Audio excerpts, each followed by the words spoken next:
Bonjour, bienvenue à toutes et à tous. Je suis Margot Bernard d'Indura, pôle de compétitivité Infra 2050. On va lancer le webinaire, donc ce webinaire qui va porter sur la télédétection et la télémesure pour les mouvements de terrain, qui est organisé avec le CEREMA et ISTER.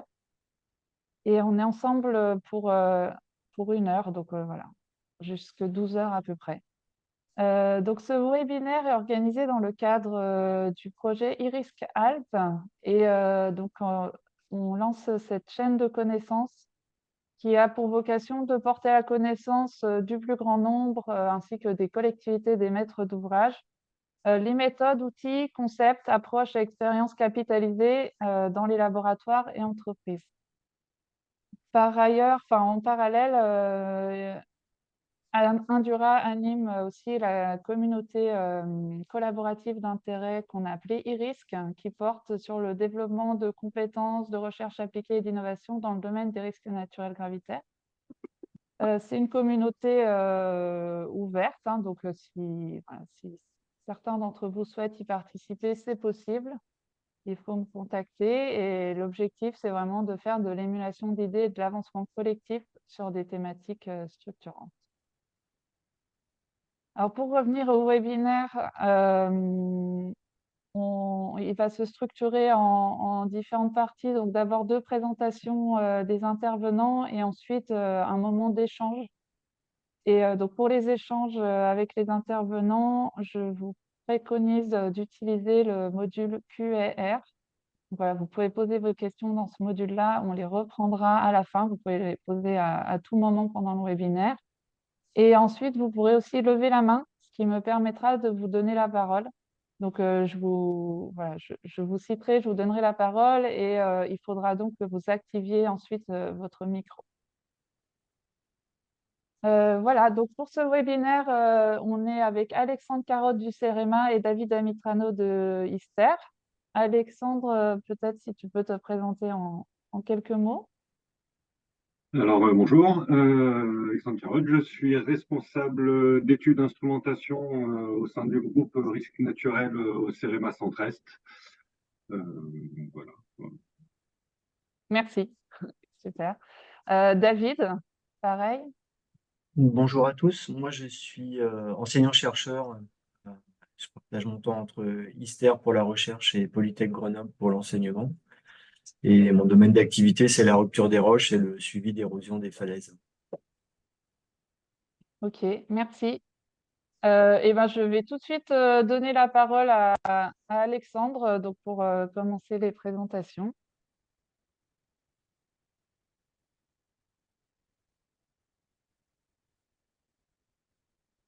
Et ben, c'est parti. Je vais vous présenter de manière non exhaustive les différentes méthodologies de suivi de mouvements de terrain par télédétection ou télémesure. Pour commencer, on va revoir quelques définitions. Déjà, la télémesure, c'est la mesure de grandeur in situ et la transmission des résultats par télécommunication. On va mesurer principalement un déplacement. La télédétection, c'est la technique d'acquisition à distance d'informations sur la surface terrestre. On va, dans ce cas de figure, détecter un événement avant ou après l'événement. On définit une méthodologie d'observation d'un mouvement de terrain en fonction au milieu du site qu'on va observer, mais également des finalités que l'on va rechercher. Il y a une finalité qui va être scientifique, qui sera la compréhension du phénomène, et une finalité plutôt opérationnelle, où le maître d'ouvrage choisira sa stratégie de gestion du risque, soit en agissant sur l'aléa, et ou en agissant sur l'enjeu. Voilà. Cette observation d'un mouvement de terrain, elle va comporter 3 objectifs. Le premier qui va être l'analyse du contexte général du site, en recueillant les données existantes, que ce soit de la géologie, de la géomorphologie ou l'historique du site, ce qui nous permettra de choisir les moyens d'observation adaptés en fonction des caractéristiques, que ce soit en surface, en profondeur ou des conditions hydrauliques. Un second objectif sera la caractérisation du site à un instant T d'un point de vue statique, afin d'obtenir, si besoin, un modèle, qu'il soit géométrique, géologique, géotechnique. Cette valorisation des données acquises peut se faire dans un temps différé. Et enfin, il y a la caractérisation de la dynamique, où on parlera ici d'instrumentation. Cette instrumentation, elle correspond à la mise en place d'une chaîne, d'un équipement instrumental dans une structure géologique ou de génie civil, en vue d'en connaître le comportement. Le terme équipement instrumental comprend les capteurs, mais également tous les dispositifs de gestion des données. On définit souvent une chaîne d'instrumentation par ces 4 éléments qui sont la grandeur physique à mesurer, le capteur qui ne va pas forcément mesurer de la même grandeur physique, le conditionnement, traitement du signal et son exploitation.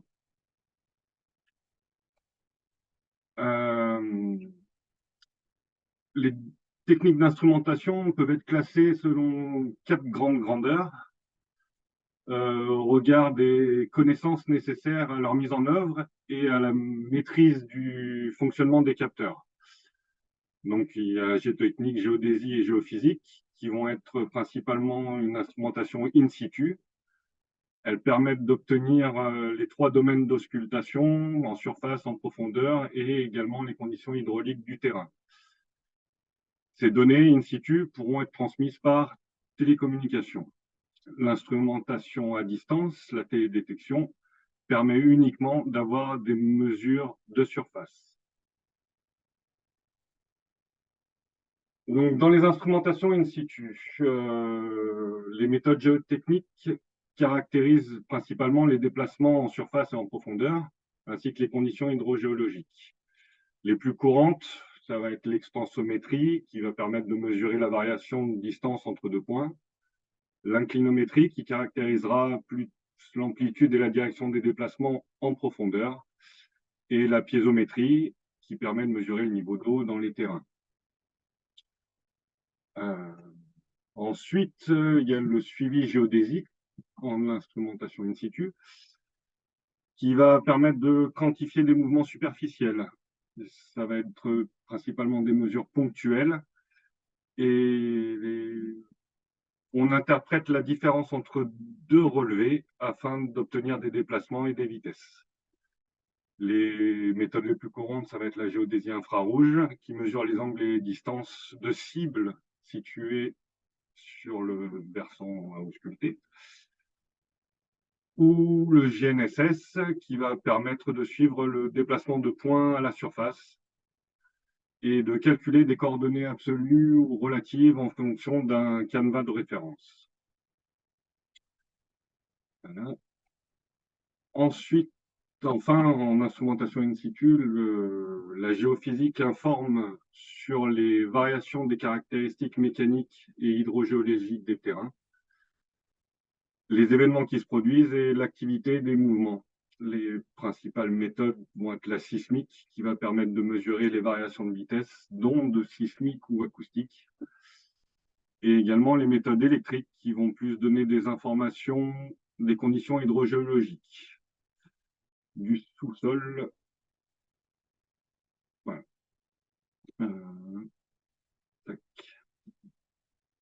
Ensuite, donc, il y a le gros chapitre de la télédétection, de l'instrumentation à distance.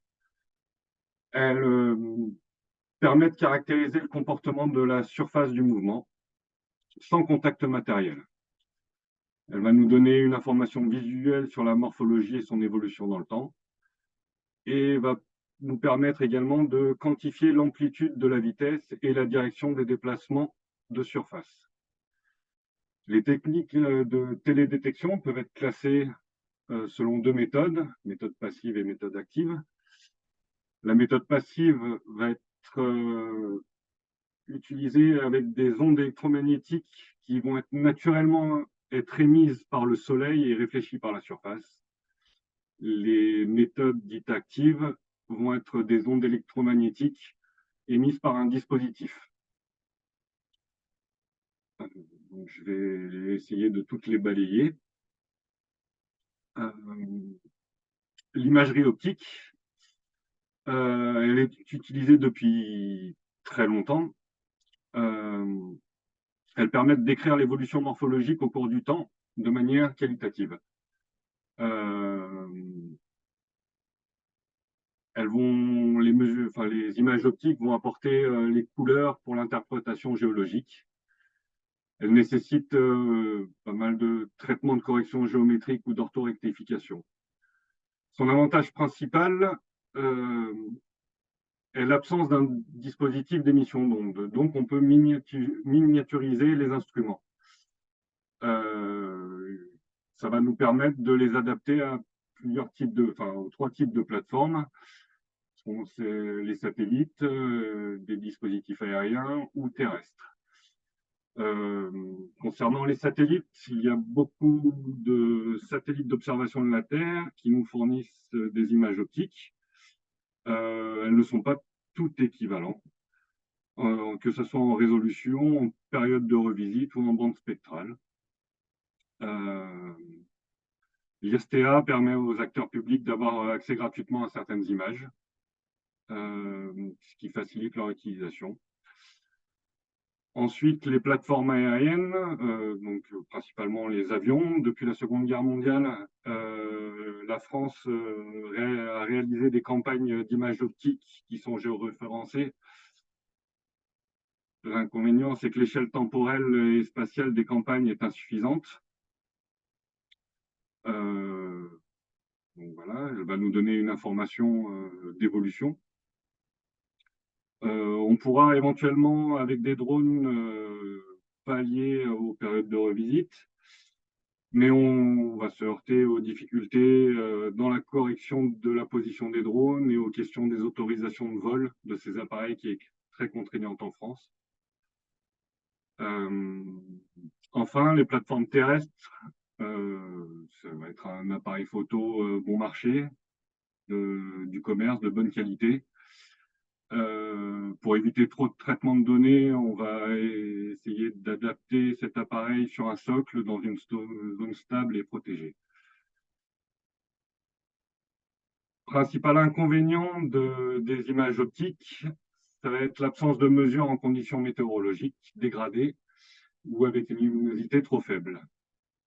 Cette limite ne sera pas dépassable. Donc, cette méthode ne pourra pas constituer le cœur d'un dispositif de surveillance. Voilà. Ensuite, nous avons les scanners laser, les stations totales, pardon. Les stations totales assistées par image. Elles combinent des tachéomètres, des caméras, une caméra et un scanner laser. Elles permettent des mesures très complètes grâce à ça. Cette instrumentation va présenter un intérêt présente un intérêt de pouvoir réaliser le traitement et la fusion des données grâce au logiciel de constructeur des appareils. Les techniques sont principalement utilisées dans le suivi d'affaissement en zone urbaine. Pour chaque point de visée, on mesurera 3 paramètres qui sont l'angle vertical, l'horizontal et la distance. Elles restent malheureusement soumises aux conditions atmosphériques. Et les scanners laser intégrés à ces stations totales sont moins développés qu'un scanner laser pur, que j'aborde tout de suite. Le scanner laser, terrestre ou aérien, il va mesurer le temps mis par une onde lumineuse pour être rétrodiffusé. Et il va convertir ce temps en distance entre le scanner et le point de la zone auscultée. Ça va nous permettre de mesurer très rapidement une grande surface et fournir un modèle numérique de terrain en 3 dimensions. Le principe de cette instrumentation va être de comparer du coup ces 2 MNT pris à des différentes dates, comparables aux techniques de photogrammétrie.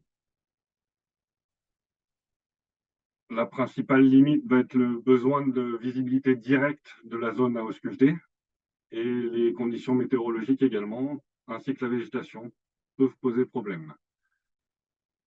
Vu son coût, il est difficile de laisser un appareil à demeure, donc on va plutôt réaliser des campagnes de mesure espacées dans le temps. De plus, les données issues des scanners laser sont très volumineuses et quasiment impossible à transférer à distance. Il y a un temps de traitement à prendre en compte dans l'utilisation de cet appareil. Ensuite, on a dans les méthodes actives, les capteurs actifs à micro-ondes. Ce sont des matériels utilisant des antennes radar qui vont émettre et recevoir des longueurs d'onde qui va nous permettre d'obtenir un temps de parcours, une amplitude et un déphasage par rapport à l'onde émise. Les radars sont souvent focalisés, ce qui va nous produire une image radar. L'analyse par interférométrie de deux images prises à des dates différentes va nous permettre de calculer un diagramme d'interférence et à partir de ce diagramme, on pourra déterminer des déformations. L'interférométrie radar satellitaire permet d'obtenir des données aussi bien ponctuelles que d'ensemble. C'est une technique très performante sur des mouvements verticaux principalement et beaucoup moins sensible aux conditions atmosphériques.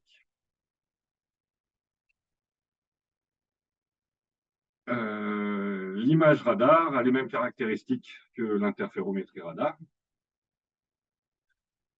mais la technique de corrélation d'image va plutôt utiliser l'amplitude de l'onde et non pas la phase, comme pour les méthodes interférométriques. Ce sont des principes similaires aux techniques de corrélation d'image optique, mais la résolution de l'image radar dans la direction de l'azimut est bien plus faible. En combinant les données issues des deux orbites ascendantes et descendantes du radar, du satellite, on va obtenir un champ de déplacement 3D.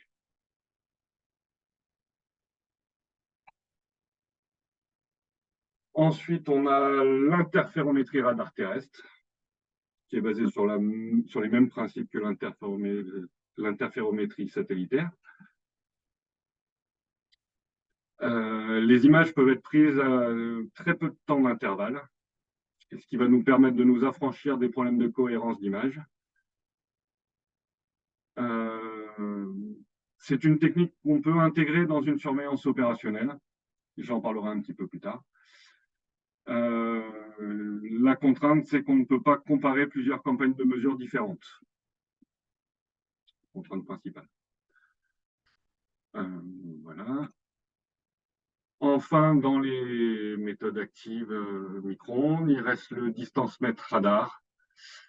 C'est une bande de fréquence qui est un peu différente. Elle va permettre une mesure de distance d'une cible in situ de manière très précise. Le distance-mètre radar peut également utiliser les données en les traitant par analyse interférométrique, mais uniquement sur des réflecteurs artificiels in situ. Il y a très peu de retours d'expérience. À ma connaissance, il n'y a que le radar surveillant les ruines de Seychelles qui utilise cette méthode. Voilà. Toutes ces solutions de surveillance de mouvements de terrain, la question du traitement des données issues des différents outils doit être réfléchie bien en amont dans la chaîne d'instrumentation, car ça peut entraîner des coûts qui sont non négligeables. Toutes ces méthodes produisent énormément de données de qualité. Ces données sont de qualité et elles sont en amélioration constante. Donc, il faudra penser à pouvoir les traiter, les stocker. L'accès à ces données peut être difficile, même si elles sont gratuites pour certaines. Et le transfert de ces données aussi peut être parfois problématique. Le scan laser, on ne peut pas transférer les données en direct. L'absence d'homogénéité des formats dans les fichiers et les algorithmes de traitement peuvent complexifier la partie exploitation de la chaîne d'instrumentation.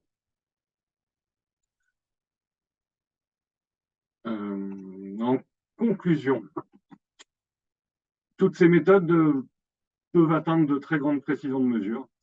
Elles comportent toutes des limites qui, pour certaines, non dépassables par l'amélioration des instruments ou celle des algorithmes. Exemple, les conditions météorologiques. Il n'y a pas de méthodologie standard ni de logiciel permettant de croiser les jeux de données pour le moment. Il va donc être nécessaire de combiner plusieurs méthodes de suivi, aussi bien pour compléter et faire face aux limites de chacune d'elles, mais aussi pour contrôler la validité de la méthode. Ces données acquises, que ce soit par télédétection ou par télémesure, elles ne remplaceront jamais la connaissance du terrain.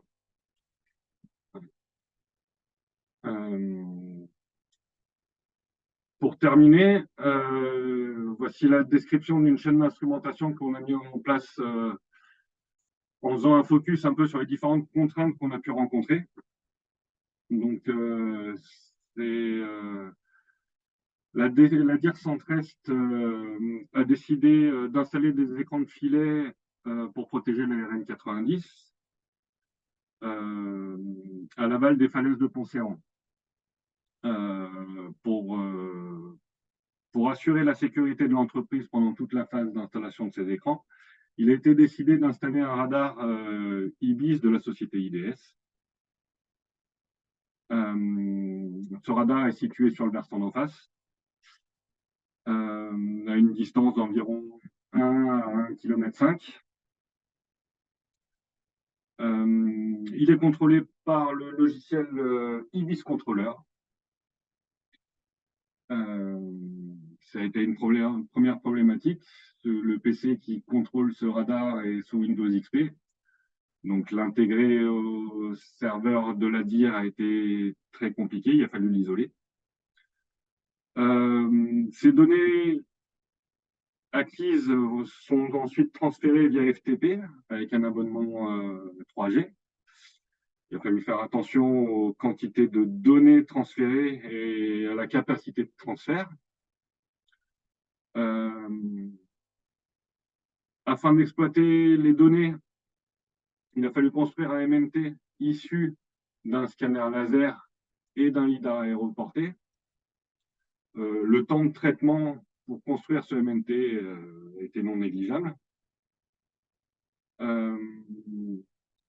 Donc, entre les données transférées et le MNT, le logiciel Guardian va traiter l'ensemble de ces données. Et comment je vais expliquer ça en traitant ces données, donc on va avoir des vitesses de déplacement et ça nous a permis de déterminer des seuils d'alerte et d'alarme.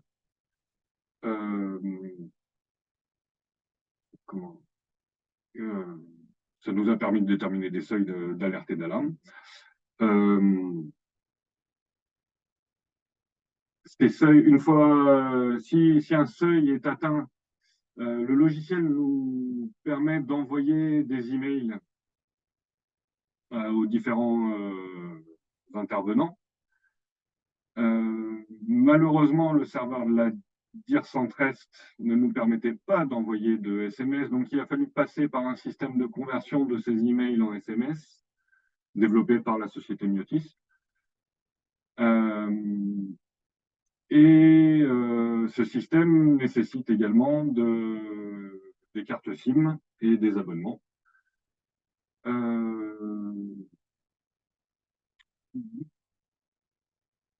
Enfin, donc une fois le mail transféré en SMS, on a pu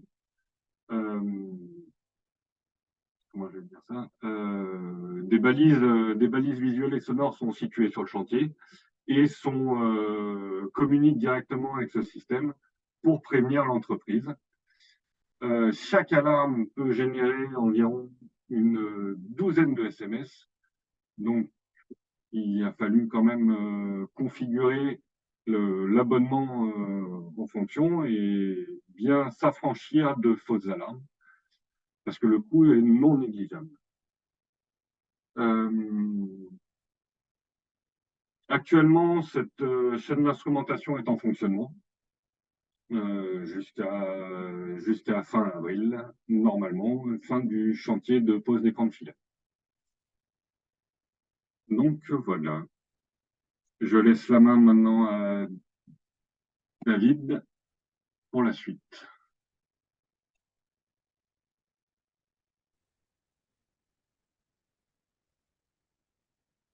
Merci Alexandre, hein, pour le panorama et l'exemple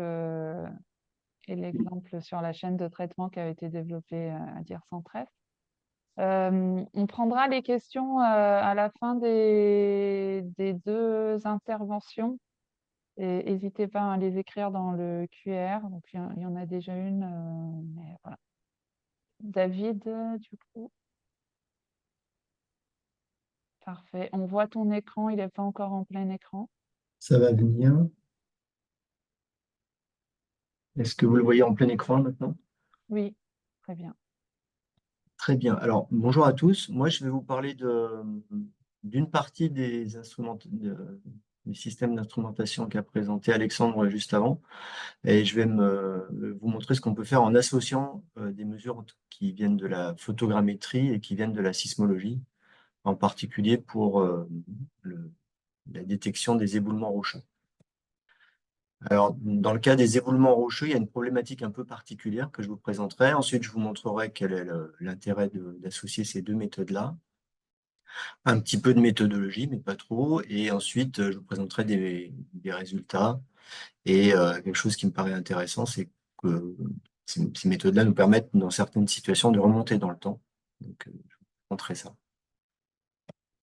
Alors, la problématique de la détection des éboulements rocheux, c'est que on a du mal à obtenir l'exhaustivité des détections. Alors, il y a une question de volume, on ne peut pas détecter tous les volumes, mais il y a aussi un problème de biais de détection dans la mesure où, en général, on détecte assez systématiquement tout ce qui cause des dommages, donc ce qui se produit à proximité d'enjeux. Et bien sûr, on détecte essentiellement les plus gros événements, mais qui ne sont pas forcément les plus nombreux. Alors, face à ça, on a mis en place une méthodologie qui permet d'avoir une détection plus systématique au-delà d'un certain volume. Et donc, ça passe d'abord par une mesure de référence, qui fait en quelque sorte un état des lieux. Et puis après ça, avec une campagne photogrammétrique à des intervalles réguliers, et en faisant des différences de mesures de relief, à ce moment-là, on peut détecter un grand nombre d'éboulements. Et on associe ça à un enregistrement sismique continu, et ça, je vous montrerai les avantages que ça peut avoir. Alors, je vais essentiellement vous présenter ce qu'on a obtenu sur le site du Saint-Hénard, qui a d'abord été un atelier test, et qui maintenant est devenu un site permanent d'OMIV. OMIV, c'est l'Observatoire des mouvements et instabilités de versants. Alors d'abord, pourquoi associer ces deux techniques-là? Essentiellement parce que la photogrammétrie et la sismologie ont des avantages qui peuvent se compléter. Bon, ils ont aussi des inconvénients que je vous présente ici. Alors pour ce qui concerne la photogrammétrie, en fait, ça s'est beaucoup démocratisé depuis une dizaine d'années parce qu'il y a beaucoup d'outils qui sont disponibles maintenant pour faire soi-même de la photogrammétrie. Et le niveau d'expertise qui était nécessaire il y a quelques années s'est beaucoup réduit et maintenant, avec une méthode relativement simple, on peut obtenir des résultats très intéressants en photogrammétrie. C'est une technique qui est très flexible puisqu'il suffit d'aller sur un site, avoir un peu quelques connaissances sur la manière dont il faut prendre des photos. Donc, on peut le faire très rapidement au pied levé si on constate la nécessité de faire une mesure. Il n'y a pas besoin d'infrastructure à demeure et avec ça, on peut obtenir assez facilement une précision spatiale de 10 cm. Alors, la précision dont je parle, c'est pas celle d'un topographe, hein, mais on peut obtenir des informations avec une densité de mesure de l'ordre de 10 cm. Et l'autre aspect, c'est que on obtient une vraie mesure du volume. Alors, bien sûr, les inconvénients de la photogrammétrie, c'est que le traitement est quand même assez complexe et qu'on a besoin d'une suite de logiciels relativement complexes qui ne sont pas tous gratuits. Il y a un problème de géoréférencement aussi, ça, il ne faut pas le négliger. Et puis, l'inconvénient principal, je dirais, c'est que la précision en temps, elle dépend beaucoup des fréquences des campagnes de mesure. Et donc, elle va être directement liée à ça. Alors, en face de ça, la sismologie, elle a certains avantages qui sont essentiellement le fait que, en plaçant un capteur à un endroit, on couvre une zone assez large et qu'on n'a pas besoin de savoir à quel endroit vont se passer les choses précisément pour mettre en place l'instrumentation. La précision temporelle, elle, contrairement à la photogrammétrie, elle est très très grande puisqu'elle est inférieure à la seconde. Et puis, si on a un système qui fonctionne en permanence, eh bien, on peut détecter, quelles que soient les conditions météo, de jour, de nuit, en cas de pluie ou en cas de brouillard. On va surtout être sensible en fait au bruit ambiant. C'est-à-dire que les périodes d'orage sont pas sont difficiles à analyser, mais pour le reste du temps, on peut détecter pratiquement en permanence. Et les inconvénients, c'est que là, il faut une infrastructure assez importante. La maintenance, elle peut être relativement complexe et le niveau d'investissement est assez important. Et là, on n'a pas de mesure directe du volume, mais on a une mesure des signaux sismiques. Alors, ces deux techniques-là, on les a associées sur les falaises du Saint-Hénard. Alors, ça a d'abord été un atelier de test au sein de l'Observatoire des sciences de l'univers à Grenoble. Depuis 2013, on fait des mesures sur ce site. Et depuis 2018, c'est devenu un site permanent d'OMIV qu'on suit régulièrement. Donc, sur cette image, vous voyez, vu du pied de la falaise, l'objet auquel on s'intéresse. Donc, nous, on s'est focalisé essentiellement sur la limite sud jusqu'au Mont Garin. Vous voyez la localisation, c'est à proximité de Grenoble, donc il y a le pied des falaises est assez urbanisé, donc il y a quelques enjeux qui sont assez proches. Et c'est ce qui a porté notre attention sur ce site-là, c'est aussi que l'activité d'érosion, elle est assez importante, et donc il y a une production d'éboulement qui est assez importante. Et donc sur ce site, on a d'abord fait une mesure de référence par un lidar aéroporté en 2011 et depuis on fait de la photogrammétrie régulièrement depuis 2013 et on a des stations sismologiques permanentes depuis la même période. Alors un tout petit peu de méthodologie, le principe de la photogrammétrie, il est très semblable à la vision humaine, c'est-à-dire qu'on est capable de reconstruire le relief en ayant deux points de vue différents du même objet. Et donc, chacun de nos yeux voit des éléments de relief à des endroits différents de notre rétine, et grâce à ça, notre cerveau reconstruit le relief. Bien, la photogrammétrie, c'est globalement le même procédé, sauf que c'est un logiciel qui va faire de la corrélation d'images entre les différents clichés et identifier des points semblables. Et ces points semblables vont se projeter à des endroits différents du capteur photographique. Et en faisant une triangulation dans l'espace, on arrive à reconstruire un grand nombre de paramètres. Celui qui nous intéresse, c'est la position dans l'espace du point qu'on observe, mais on a besoin de données intermédiaires qui sont la position du capteur, la position de l'appareil photo et des corrections optiques. Donc ça, aujourd'hui, il y a beaucoup de logiciels qui savent faire ça, sans qu'on ait trop besoin de rentrer dans le détail.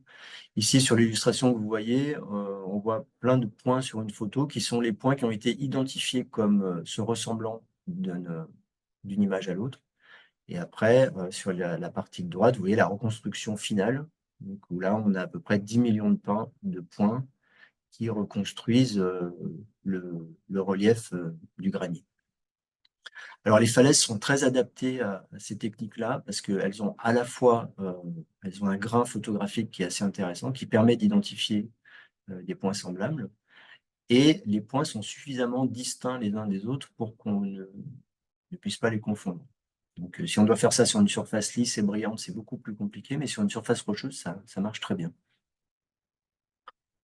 Donc ça, c'est pour la partie photogrammétrie. Donc pour la mesure à une date. Et ensuite, ce qu'on fait, c'est des différences de mesure à deux dates. Donc là, pour une bonne partie de ce qui va suivre, le travail que je vais vous présenter est celui de Gaël Leroy, qui a fait sa thèse CIFRE avec un contraste CIFRE entre Ister et géolithe. Je sais que Gaël est parmi les spectateurs, là, donc je lui passe le bonjour et si tu souhaites intervenir, n'hésite pas. Donc, le principe de la détection par photogrammétrie, c'est de faire la différence entre deux reliefs à des dates successives.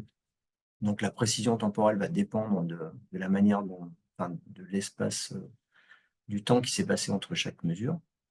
Et alors, la différence de relief, ça paraît être quelque chose d'assez anodin, mais ici à droite, je vous montre des illustrations des différentes manières dont on peut calculer la distance entre deux nuages de points qui correspondent à des dates différentes. Et vous voyez qu'ici, j'en présente 4 ou 5, il y en a encore beaucoup d'autres. Et en fait, ça, c'est un problème méthodologique assez important.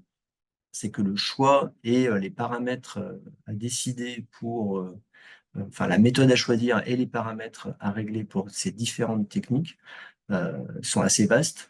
Et il y a besoin d'expertise pour savoir à la fin quelle technique on va employer. Et vous voyez que le résultat sur le volume estimé, il est relativement important. Vous voyez que selon les techniques, pour ce même bloc éboulé, on va trouver entre 306 et 220 mètres cubes. Alors ça donne une idée de la précision et ça donne aussi une idée de l'importance de choisir une certaine méthode.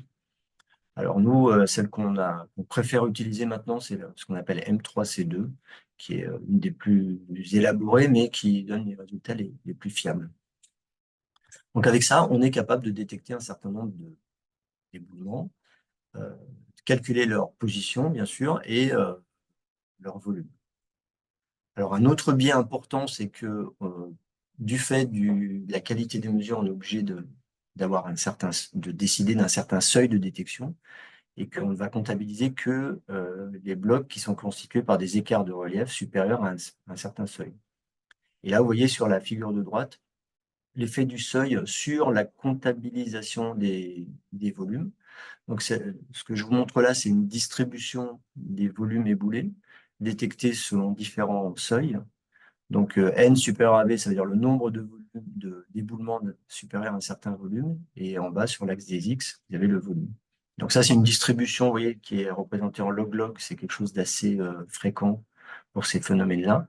Et vous voyez que le choix du seuil change énormément le nombre de blocs qu'on peut détecter et l'estimation de leur volume aussi.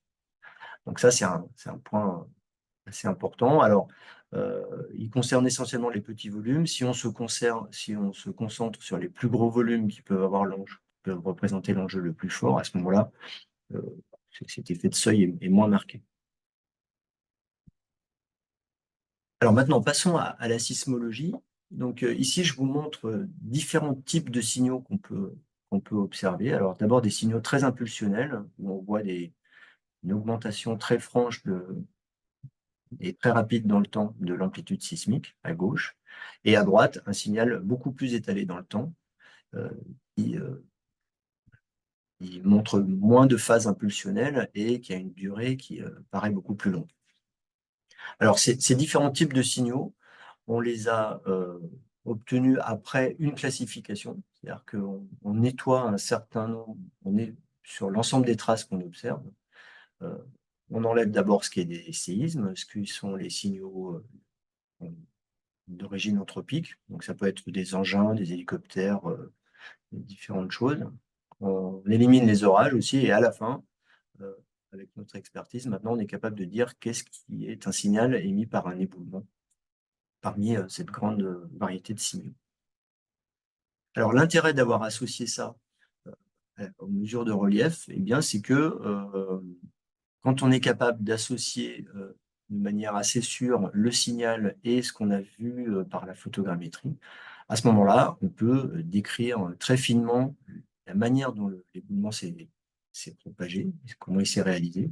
Alors sur l'image A que vous voyez ici, c'est typiquement un bloc qui s'est détaché, qui a très rapidement roulé sur la falaise, éventuellement en franchissant quelques ressauts. Et ça correspond à un signal très étalé dans le temps. Sur l'image B, vous avez pratiquement l'opposé qui est un bloc qui se détache, qui fait une période de chute libre avant de venir impacter le pied de la falaise. Et l'image C, c'est un mix des deux, c'est-à-dire une succession de phases de détachement, chute libre, propagation au contact du sol, puis à nouveau une phase de chute libre.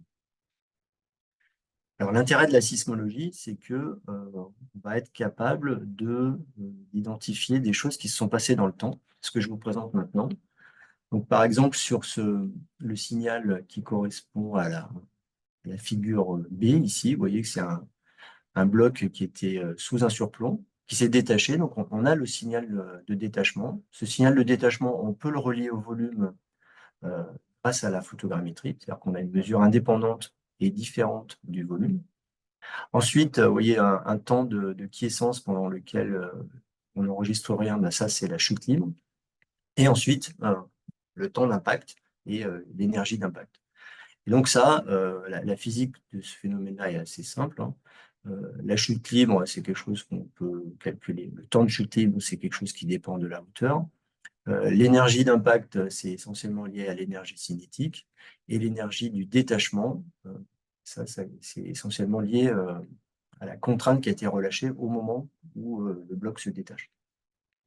Et donc, grâce à ça, en associant les deux mesures, on a été capable de faire un lien assez fin entre le volume éboulé, le signal sismique qu'on a et le type d'éboulement. Et en particulier, là, on a le plus d'informations, c'est quand il s'agit d'une chute libre, puisque là, on peut savoir le volume, la hauteur de chute et l'énergie qui a été produite au moment de l'impact. Donc ça, l'idée de ça, c'est que si on est suffisamment sûr de nos mesures, eh bien, on peut à ce moment-là utiliser simplement la sismologie en calculant une magnitude et à partir de là, déterminer un volume. Donc ça, c'est très intéressant parce que ça permet d'avoir une mesure distante sans savoir au préalable où est-ce qu'il faut écouter. On peut écouter une zone assez large et à ce moment-là, être capable d'estimer un volume éboulé simplement à partir d'une caractéristique du signal qui est la magnitude. Alors malgré tout, vous voyez qu'on est dans des échelles qui sont sur plusieurs ordres de grandeur, donc la précision d'estimation est forcément assez mauvaise, mais en l'absence d'autres mesures, la sismologie permet d'avoir une estimation assez fiable quand même du volume. Voilà, sur ces choses-là, les résultats majeurs de l'association de photogrammétrie et de sismologie, c'est d'abord d'être capable d'identifier des mécanismes d'éboulement.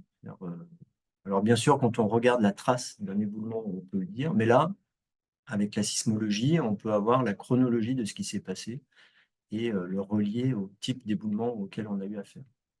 Et on voit que l'estimation du volume, elle peut se faire à la fois par la photogrammétrie et par la sismologie. Et que si on a suffisamment bien affiné la corrélation entre les deux, on peut se servir de la sismologie seule pour faire cette estimation de volume. Alors, ce que je voudrais vous montrer maintenant, c'est qu'on a aussi fait des expériences pour remonter dans le temps. Alors, on n'a pas inventé des données, mais on a été capable de revisiter des données qui étaient antérieures à l'événement qui nous a intéressés. Alors, avec la sismologie, ça peut se faire dans la mesure où le territoire est couvert de stations qui ont pour objectif de surveiller l'activité sismique, mais qui fonctionnent en continu. Et donc, si ces stations sont assez proches d'un éboulement, on peut retourner voir ces enregistrements continus pour identifier l'éboulement. Et avec la photogrammétrie, on peut le faire dans la mesure où on a à notre disposition des photos anciennes. Alors, je vais vous montrer deux cas qui concernent tous les deux le Mont Granier, qui remonte à quelques années. Alors, vous vous rappelez peut-être de cet éboulement qui avait surpris un grand nombre de personnes au Granier le 9 janvier 2016. Je pense qu'il y a une erreur sur la date que j'ai donnée. Ça doit être 15, pardon, je vais me tromper d'année là. Donc, on avait été assez surpris d'apprendre l'éboulement de l'arête nord-ouest, qui fait la limite entre une falaise qui est réputée assez robuste, la falaise ouest, et la falaise nord, qui, elle, est connue pour produire de grands nombres d'éboulements. Et donc, on n'avait pas à notre disposition de mesure du relief antérieur à cet événement-là. Et donc, on a lancé une, on a fait un appel à la communauté pour obtenir des photos antérieures. Notre seule demande, c'était que sur ces photos apparaisse au moins en partie la falaise qui nous intéressait. Et avec ça, avec les techniques modernes de corrélation d'image, eh bien, on a pu reconstruire le relief avant l'éboulement avec ces photos d'origine très très diverses.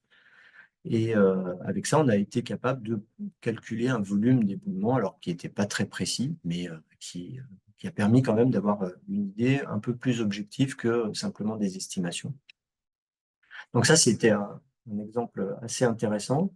Et par ailleurs, sans qu'on ait mis de station sismologique spécialement pour ça, on a aussi enregistré le signal produit par cet éboulement sur un grand nombre de stations autour de ce site. Pour vous donner un ordre d'idée, la magnitude équivalente de cet éboulement, c'était à peu près une magnitude de 2,2. Donc ça s'est produit en janvier, un événement qui n'a pas eu de précurseur et qui n'a pas continué à donner des éboulements.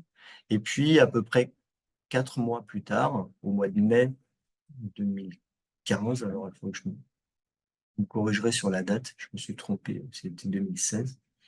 Eh bien, il y a eu ce gros éboulement le 7 mai qui a été très très bien documenté parce qu'il a été filmé. Il a été filmé en particulier parce qu'il a eu lieu en 2 phases. C'était un samedi matin très ensoleillé, donc beaucoup de gens l'ont vu. Il y a eu une première phase d'éboulement qui a alerté un certain nombre de personnes, puis une deuxième où il y a eu l'éboulement massif. Et donc, on a déployé ce qu'on savait faire, c'est-à-dire qu'on est allé sur le site prendre des photos. On était allé sur le site prendre des photos parce qu'on sait qu'il y avait eu quelques éboulements avant, donc on était un peu alerté là-dessus. Et donc, avec ces photos, quelques jours avant l'éboulement et quelques jours après, on a pu reconstruire le relief assez proprement. Mais l'autre chose intéressante, c'est qu'en prenant comme référence le signal de l'éboulement majeur et en cherchant des ressemblances dans les enregistrements continus, on a pu identifier assez précisément l'heure et la date de différents éboulements qui ont précédé cet événement majeur du 7 mai. Et donc ça, c'était assez intéressant parce que ça nous a permis de donner une chronologie assez précise de ce qui s'est passé et une estimation des volumes. Et une partie de ces volumes, on a pu les comparer à, là aussi, une reconstruction avec des photos anciennes qu'on a pu faire, et donc identifier un certain nombre caractériser des volumes et donner une chronologie.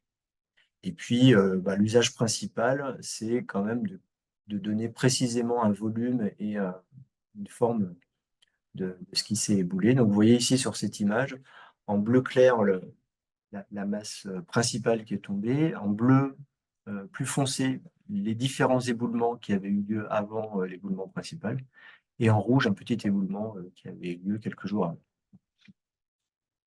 Donc, ça, c'est pour montrer qu'il est possible de revenir un peu dans le passé, à condition qu'on ait quelques données antérieures.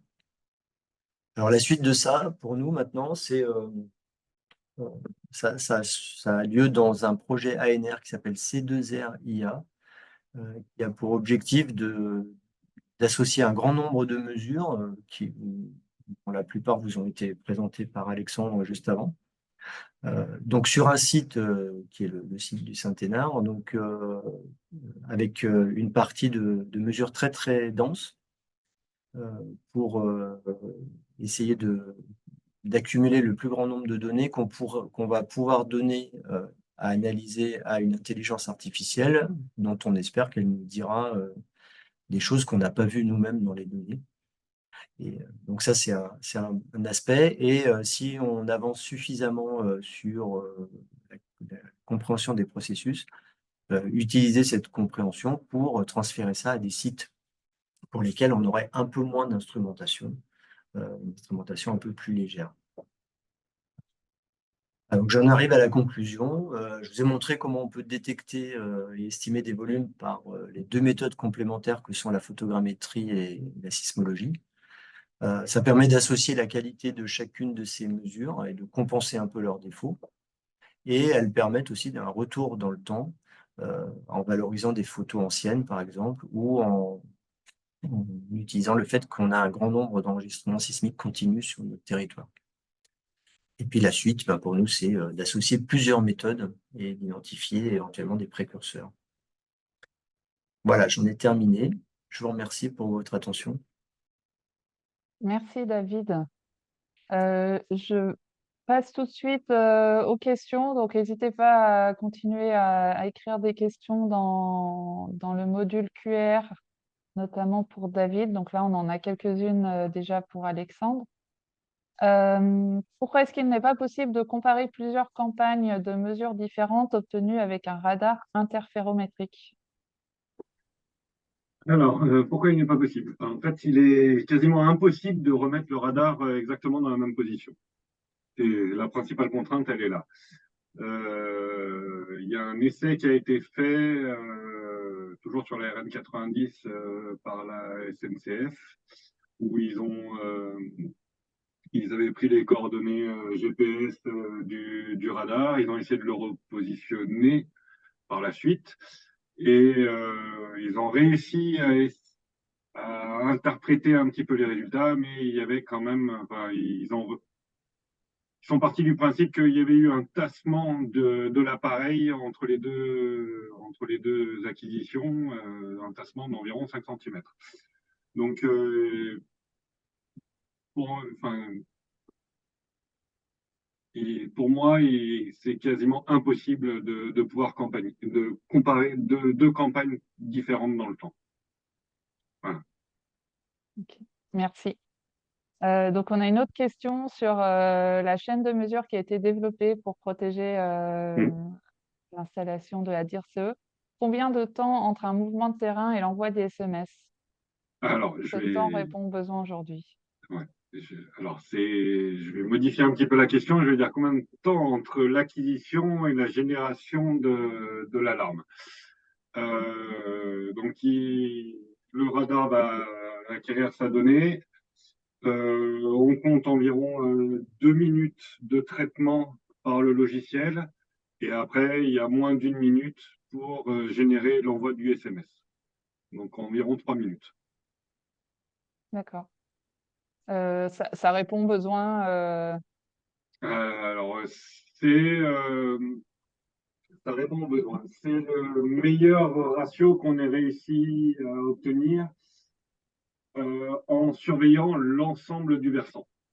Voilà, je pense qu'avec une station totale, on aurait pu avoir un ratio peut-être encore plus rapide, mais on aurait eu une multitude de cibles dans le versant pour pouvoir faire un suivi. Là, pour le coup, on est sur la falaise nue et on a 3 minutes de temps de traitement avant de générer une alarme, D'accord. un SMS. Merci. Et en complément, est-ce que le REX du suivi radar vous conforte pour conseiller cette solution à un maître d'ouvrage pour un chantier équivalent? Le chantier est toujours en cours. Donc, le REX, comment dire le Le radar REX est n'est une pas bonne tout. solution. Ouais, le radar est une bonne solution. Je suis pas sûr que ça soit la plus adaptée au site de Poncéran. Voilà mon Rex. Après, ça fonctionne très bien. Je pense là, comme a pu en parler David, sur le site du Saint-Hénard, il va être mis en place également, où le versant est beaucoup moins boisé, c'est plus de roches à nu, ça sera bien meilleur, je pense. Voilà. Ok. Ça dépend vraiment du contexte, du contexte environnemental de la zone à surveiller. Mm. Merci. J'ai une question pour David. Donc, à quelle distance sont positionnés les capteurs sismologiques et sont-ils positionnés en haut ou en bas de la falaise? Alors, les capteurs sismologiques, donc sur ce qui est actuellement opérationnel depuis plusieurs années, on a deux antennes sismologiques, c'est-à-dire un groupement de plusieurs capteurs. Il y en a un qui est entre les deux falaises, donc qui est au pied vraiment de la falaise supérieure du Saint-Hénard. Donc ça, je dirais, distance de la falaise, eh bien, en gros, on est au pied de la falaise supérieure et on est à une centaine de mètres du haut de la falaise inférieure. Et on a une deuxième station qui est au pied, alors assez loin de la falaise, qui est au niveau de la piste des réservoirs. Et donc ça nous place à peu près à 800 mètres du pied de la falaise. Et donc ça, c'est ce qui est pérenne depuis plusieurs années. Et dans le projet que je vous ai présenté, on va rajouter un grand nombre de capteurs qui vont être, eux, à peu près à quelques centaines de mètres de là où on pense que les éboulements auront lieu. Donc voilà, typiquement, c'est ça. Et bon, ces stations-là, elles enregistrent aussi toute l'activité sismique régionale, hein. Donc, elles sont assez proches des sources d'éboulement, mais elles enregistrent un grand nombre de choses qui se passent tout autour. Ok, merci. Alors, encore quelques questions. Y a-t-il des méthodes particulières à mettre en place pour réaliser la photogrammétrie sur le granier à partir d'une multitude de sources hétérogènes? Alors, ça, euh, c'est une très bonne question. En fait, dans ce cas-là, il faut quand même pas espérer une précision très, très grande. En gros, les logiciels actuels, ils sont capables d'inverser à peu près toutes les informations dont on a besoin, c'est-à-dire la position où a été prise la photo, les caractéristiques optiques de l'appareil. Euh, donc ça peut se faire dans la boîte noire. Si vraiment les photos sont avec des appareils très très différents, ben, ça va donner des résultats qui seront moyens. Je pense que la principale précaution, c'est de s'assurer qu'il ne se soit rien passé de majeur entre le moment de la photo et le moment qui vous intéresse. Parce que sinon, on va pouvoir, si c'est une zone qui est très très active en termes d'érosion, vous risquez de cumuler plusieurs éboulements successifs qui vont être intervenus entre les différentes photos. Donc ça va être compliqué. Alors pour le cas de cet éboulement-là du granier, il était vraiment majeur par rapport au reste. Et on avait des informations qui nous disaient qu'il ne s'était pas passé grand-chose pendant plusieurs dizaines d'années à cet endroit-là. Donc ça nous a autorisé à assembler plein de photos à des dates très différentes. Ok, merci.